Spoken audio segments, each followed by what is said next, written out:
My name is Adriana Alejandre, and I founded Latinx Therapy in 2018. Latinx Therapy is a national organization that focuses on demystifying myths and taboos in the Latinx community. Over the last 5 years, there has been a lot of growth and amazing changes within Latinx Therapy, and I feel like we're at a point where I need to update my branding so that it reflects all of the growth. What isn't working for you in the current brand, or what's changed that you feel necessitates something new in your branding? Yeah, I just think we're ready to turn the page and freshen it up, but I'm feeling a huge creative block. So as we get into this branding process, what are your concerns with how this might go? The primary one is that I want the rebrand to still connect with the Latinx community. And if it doesn't, then I worry that it won't be credible anymore. I won't be trusted in the community.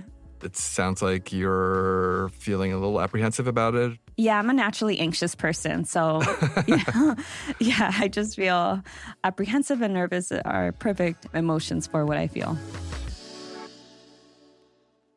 I get why Adriana feels that way. She wants her new branding to have lasting power while representing the Latinx community that she cares so much about. So today, Adriana gets the help that she needs to rework her brand. She'll meet a mentor who's been through a similar branding refresh, and a designer who will provide practical tips to help Adriana execute the update that Latinx Therapy needs. I'm Khoi, Senior Director of Design at Adobe, and this is Wireframe, Designed for Small Business, a special limited series from Adobe Express, a new app that you can use to quickly and easily make standout content from thousands of beautiful templates. Can we go back just a little bit and talk about what drew you towards mental health to begin with?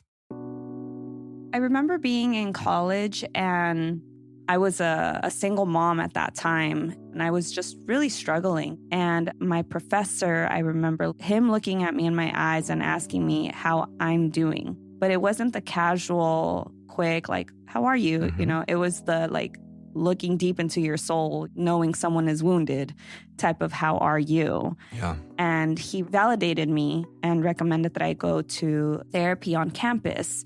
And I'm thinking, why didn't I ever think of that myself? Why didn't I ever think that was something available for me? And so that's kind of where my passion for mental health really began, from a very kind of dark place. It sounds like a really pivotal moment. Yeah. From there, I experienced so much frustration and loneliness with the mental health system in itself, and how there was a lack of resources for folks in my community. And that's really where the journey started. Okay, so let's take a look at your current logo, which is very active, very vibrant, lots going on here. And within each character, there are lots of little details like zigzag lines and different colors and shapes. And it's enclosed in a speech balloon shape. So you've had this logo, this branding, since you started Latinx Therapy. What were you going for when it was initially designed? I wanted it to look like fiesta because I felt like that was something that was connected to my culture. It captured different colors that complemented maybe various nationalities. But I feel very grateful when I look back to the design. And then another side of me feels a little bit of grief because I know it's time to move on. So do you think that if this rebranding were successful, that it would help restore some of your confidence, really unblock that creativity? 100%. Yes, I think because it's bringing me excitement, I know that it'll increase my confidence, which will lead to more ideas to execute. So you want us to pull you into the design process and really sort of show you how to get from A to B? Yeah, while holding me accountable. Yeah, I think we can do that. That's amazing. Adriana has a lot on her plate. As a busy therapist and business owner, the idea of updating her brand all on her own can feel overwhelming. So I found her a mentor who will give her a boost and get her on the creative track. Her name is Bennett. I'm all yours. You tell me where you want to begin. All right. Yes. Ellen is a business owner who's been through the creative challenge of updating her brand. She founded Hedley & Bennett, a cookware company. They're famous for their aprons with the iconic ampersand symbol. Ellen is also the author of Dream First, Details Later: How to Quit Overthinking and Make It Happen.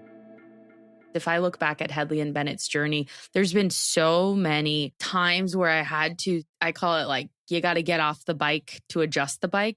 And I think back to when I first created the ampersand for Hedley and Bennett. It was very kind of iconic and I loved it.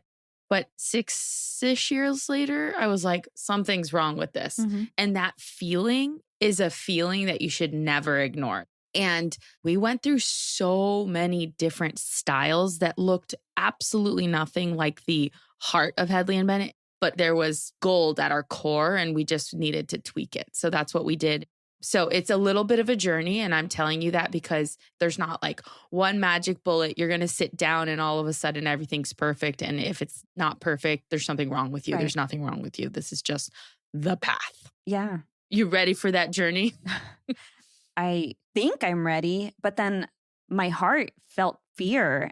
I don't even know what it is that I want creatively. Yeah. And you know what? That's okay. I too felt fear.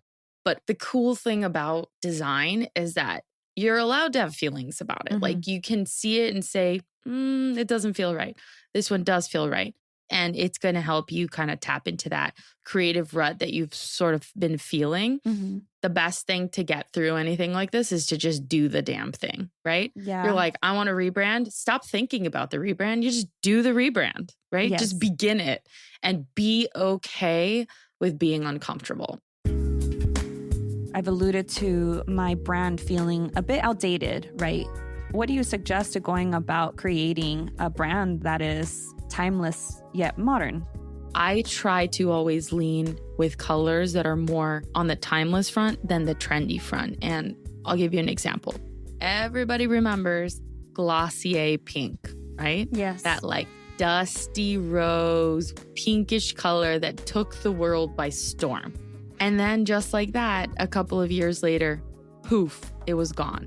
So at least for me, I try and stay away from what I call flashes in the pan. Like you have a lot of purple in your current logo, Mm-hmm. but that purple is definitely like, it's a more 90s purple, right? Yeah. How do we make our colors a little more grown up? So it's not losing your soul, Yeah. but just kind of like tapping into the roots of it. And I did the same thing with Hedley and Bennett. We still use red, but we just updated the red to be a little bit more bright and fresh. You are more of the timeless path. Like Yeah. you want something that represents your culture, your Mexican background, et cetera. So I feel like a lot of the things that worked for me could work for you. So, Ellen, with that, I'd love to learn about the background of the ampersand. What inspired you to create this? So I'm half Mexican, half English, which is, quite the dichotomy. Hedley was my English grandfather and Bennett represents my Mexican side. So I grew up with my grandfather serving me like tea at 4 and then going to Mexico and running around the streets barefoot playing soccer. My neighbors had turquoise houses and my grandma had a yellow kitchen and everything was color. And so to me, Hedley and Bennett was always these two opposing forces of like proper and timeless and kind of dignified. And then at the same time, colorful, loud, out there, bold, opinionated, right? And so if you look at Hedley and Bennett's identity now, it's a mixture of that. And so that ampersand had a lot of weight to me. Wow. The process for creating that ampersand actually was me trying to identify something that could go on all of our aprons and our product, Mm-hmm. and people would be willing to wear it.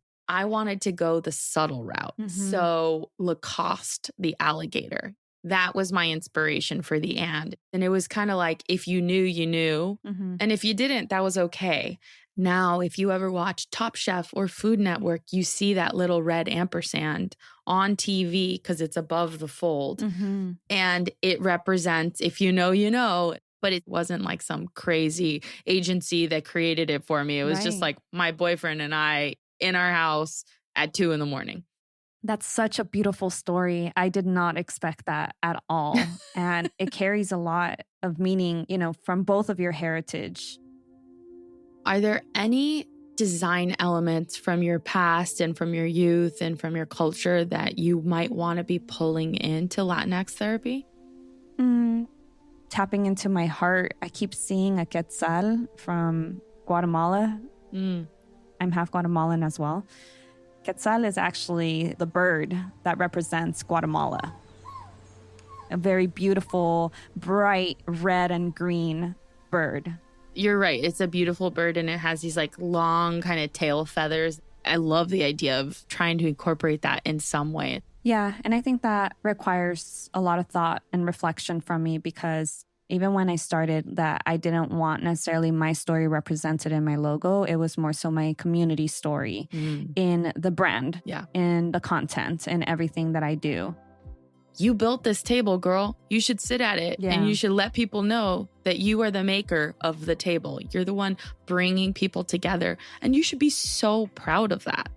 I feel like tears in my eyes because I feel so validated. I'm going to bring that energy and these feelings into the rebranding process. Yes, girl. Yes. I love to hear that. And that makes me so happy. Where's your head at now, Adriana? You seem really pumped after that conversation. Absolutely, yes. I just feel like I have this new energy to produce this new content. Yeah, like she said, stop thinking about it and just do it. Just do it. Just get in there and start figuring it out, right? Exactly. I thought it was really interesting what she said about representing her heritage in her branding. And I thought maybe there could be some lessons for you there as well. Absolutely. You know, as I had mentioned, I didn't want to include myself, but I think I'm seeing, you know, in learning how Ellen did it, it's giving me many different ideas. Yeah, I think oftentimes when we think, oh, I don't want it to be about me, I want it to be about other people, my community, my group, which is, I think, a noble impulse. But at the same time, when you make it really personal and sort of particular to you, it achieves a kind of universality that you can't get otherwise. It makes it more relatable to people that you're putting yourself on the line, so to speak. Yeah, I'm still getting nervous about it, but yes, maybe, you know, it could be the excited nervous. Yeah, nervous is okay. I think we want to take that nervous energy and put it to good use. And I'm ready. Adriana's creative gears are in motion, but she needs help turning these new ideas into a refreshed brand design. And that's where our designer comes in. Schessa Garbutt is a designer, artist, and the founder of Firebrand Creative House, an LA-based branding and design agency. Schessa, you're really no stranger to designing for the mental health space, right? And you've dealt with a lot of clients who have journeys that might be similar to Adriana's. Totally, yeah. So one example that comes to mind that feels really closely tied to Adriana's story is Mindfulness for the People. So they are a queer Black woman-owned nonprofit. And so they're trying to address the physical and mental health effects of racial trauma. So we wanted to pull on some of those histories of resistance. And one of the ways that we did that was in the symbol, we pulled from Bantu symbolism, which is an African culture. Yeah. There were these two symbols that stood for brain and for mind, and they were two separate things. So we made sort of a combo symbol that's not exactly either of them, but it represents this mental space. And then for the typography, for the font, we pulled from Vocal Type, which is a Black-owned type foundry. Specifically their font VTC Martin, which is inspired by the civil rights movement protest posters. That's a great, and Vocal Type is owned by Trey Seals. He was on our last season of Wireframe. So it's great to bring everything back around like that. Yeah. So pulling on that history in a way that was subtle while supporting other Black creators was sort of a great way for the brand to be about it in its design without just sort of leaning on stereotypes. Yeah, it sounds like there was actually a lot of value in being specific with your cultural references there. Yeah. It's more memorable that there's a story attached to it versus saying, oh, this is like we're just everything to everyone. Yeah. So earlier when you were talking to Ellen, you mentioned the quetzal, and that really stuck with me. So I looked up the quetzal and I actually found that it's a symbol of like light and like goodness. It's a good omen in Mayan culture, which is really exciting. I'm curious what the quetzal means to you as a symbol. I've been on a journey over the last many years to reconnect to my Guatemalan roots because my mother is my last living Guatemalan family member. And my mother comes from Mayan roots. And part of that, the quetzal, is such a huge symbol that connects me back to those roots. I love that you closed your eyes and you had this vision of the quetzal because you mentioned that you've been spinning your wheels, you're unsure of where to start, and it feels kind of like your ancestors were like, here's the quetzal. I love that sort of intuition or that instinct, and I kind of want to dive into that. So, Adriana, I want to take you through a free association exercise. Okay, I'm excited. So I'll have you close your eyes. And let's just start looking at what aspects of the bird are iconic or really stand out for you. The very long, beautiful tail. I think that's so unique. Definitely the vibrant colors, the red, the green, and it's not even one shade of green. It's multiple tones, hues of green on this bird. Yeah. And the red on the chest. Yeah. Brings comfort. Like it's a mysterious red, if you will. Mm-hmm. The entire look of the bird just looks brave to me, resilient. Having a little bit of that red in the branding and logo, I think, speaks to this spectrum of emotions. Yes, to me, it's a symbol of strength as well. Awesome. So, Adriana, I think I understand the importance of the quetzal to you and to your heritage. What do you think it can say in the context of the Latinx brand identity? I know it doesn't encompass the entire community, but I do think, because it is something that I've made so personable and have been transparent about my story, that would be okay to include it. So it sounds like you feel pretty confident that it can work inside of your identity, that you want to put it there. Yeah, and I don't think necessarily that I want to put the bird itself in the rebranding, but I want to take elements of the bird, like, I see. The colors, or I don't know, maybe the tail. Yeah. It might help to just start with hand sketching and hand drawing. That way things don't feel so precious. You can try out different things without trying to get it pixel perfect right away. That's true. Yeah.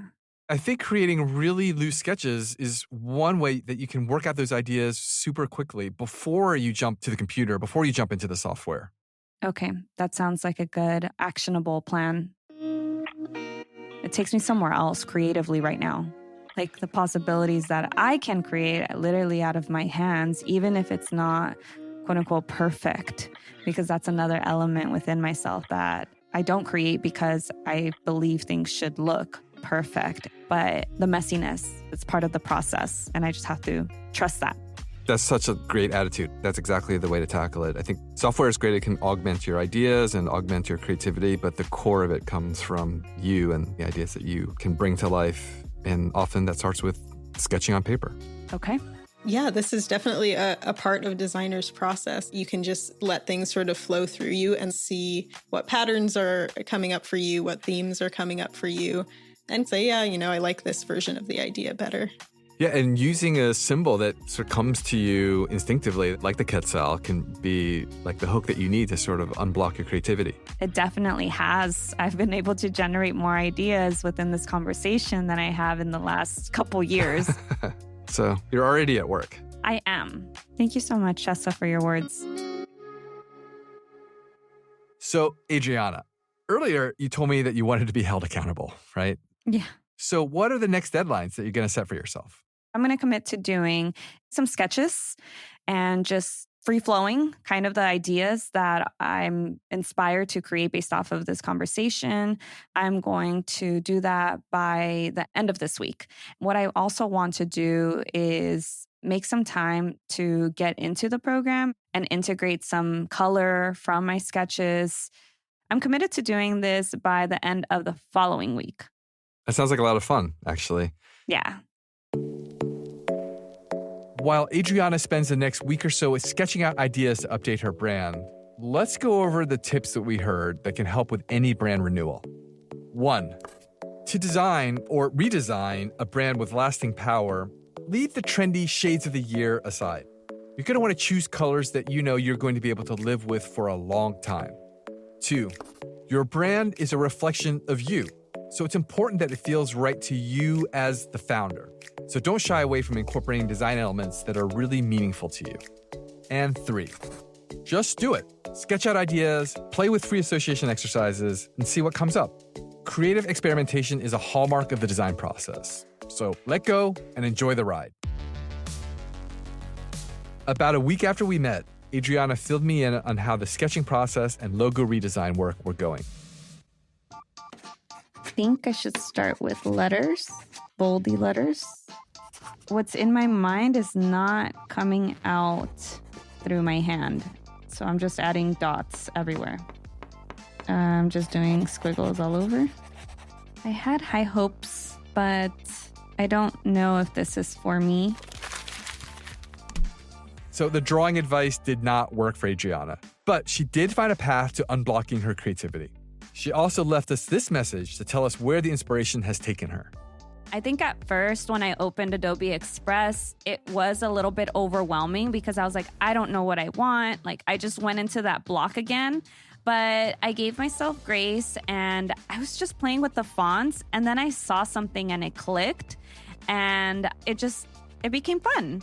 And so I was able to create 2 different concepts that first week on Adobe Express. I was able to design one concept that I grabbed that same style of Latinx Therapy font with the pattern, and I added the Guatemalan flag colors and even some quetzal colors. And I like it, actually. It just felt reaffirming. I didn't feel that imposter syndrome or worried about what would people say if I include myself. I'm not separated from the brand anymore. And I think that's very special. It just felt like there's hope. This is it. We're going in the right direction. It's so great to hear how a fresh design is affecting not just her brand, but herself as the founder. Find links to Latinx Therapy, to Ellen, and to Schessa in this episode's show notes. I'm Khoi, and this is Wireframe, Design for Small Business, a limited series from Adobe Express, a web and mobile app that you can use to design great content from thousands of templates. Head to adobe.com/express and give it a try. On our next episode... It's going to be difficult, man, because your streetwear community don't really rock with plants unless you're talking about ones that you can roll up. And I don't know how many in the plant community rock streetwear. Right, exactly. You've given yourself a difficult bag to carry. How to cultivate engaging design for 2 different kinds of customers. That's next time on Wireframe.